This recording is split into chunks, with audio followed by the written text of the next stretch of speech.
Okay, so we just did rate of change in the context of a word problem. So it shows you how things are changing over time. What we're going to do next is just like regular numbers, no context. That's what you'll see in algebra a lot next year. So flip it over on the next page.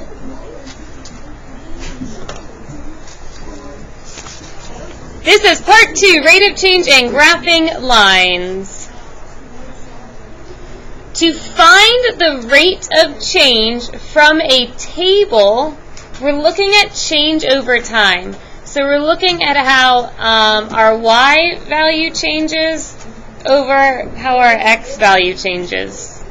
So, first we are going to pick 2 points. It does not matter which points you pick because the rate of change is always constant. So I'm just going to pick these 2 points. The points 278 and 456. First we want to find the difference in y values. 156 minus 78. What is that? 78? Okay. And then we're going to find the difference in x values. Since I did 156 first, we have to do 4 first. 4 minus 2. Okay. So our rate of change is 78 over 2, which equals 39. So that means every computer game costs $39. For every computer game you buy, if this went up by 1, it would cost $39. So it increases by $30 for each game. Our slope is 39. So rate of change and slope, same thing. You guys try these 2. Remember, it's the change in y over the change in x. So subtract your y's, divided by, subtract your x's. Make sure you're subtracting in the same order each time. So if you do 80 minus 60, you have to do 10 minus 20. If you do 60 minus 80, then you have to do 20 minus 10.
Okay. Eyes up front. Number 1, you could pick any points, just make sure you're subtracting them in the same order. I picked these middle two. So, 60 minus 40, we are subtracting. Difference means subtract.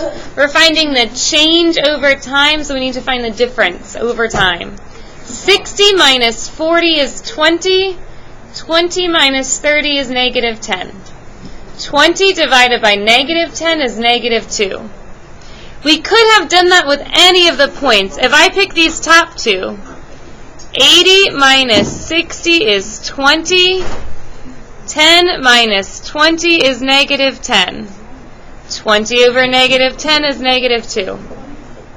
So any points you pick will give you the same answer as long as you're subtracting in the right order. And it's change in y over change in x.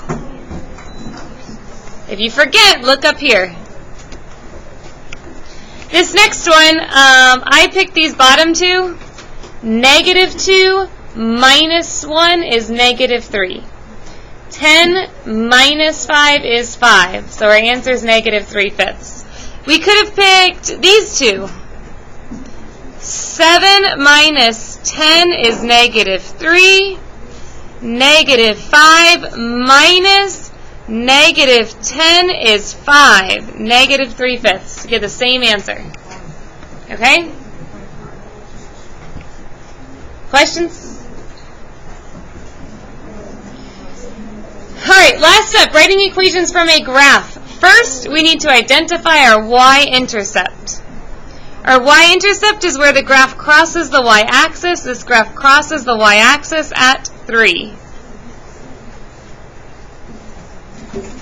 Then we need to identify our slope. We did this yesterday. We're going to pick another point, and we are going to count rise over run. Rise is the change in y. Run is the change in x. So that's our rate of change. Change in y over change in x. To get from one point to the other, on our y's, we have to go up 1, 2, 3. To change our x's, we have to go over 1, 2. So for our y point, we go up 3. Our x goes over 2. If I were to write out these points, negative 2, 0 goes to 0, 3. So, to change my y's, I had to go up 3. To change my x's, I had to go over 2. 3 over 2. So what did you have to add to get to your next y? What did you have to add to get to your next x? Change in y over change in x. And then we just plug it into the equation. Y equals our slope, or our rate of change, which is 3/2, times x, plus our y-intercept, which is 3. If your y-intercept was a negative number, like this one, it would be minus 3.